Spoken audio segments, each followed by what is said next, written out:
You ask Tiger to solve. This deals with linear equations with one unknown.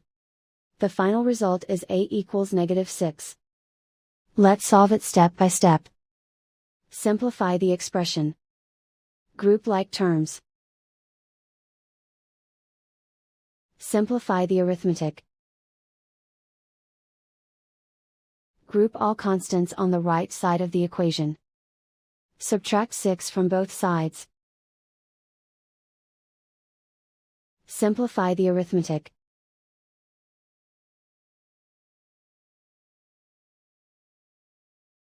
Isolate the a.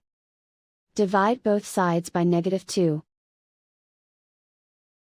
Cancel out the negatives. Simplify the fraction. Move the negative sign from the denominator to the numerator.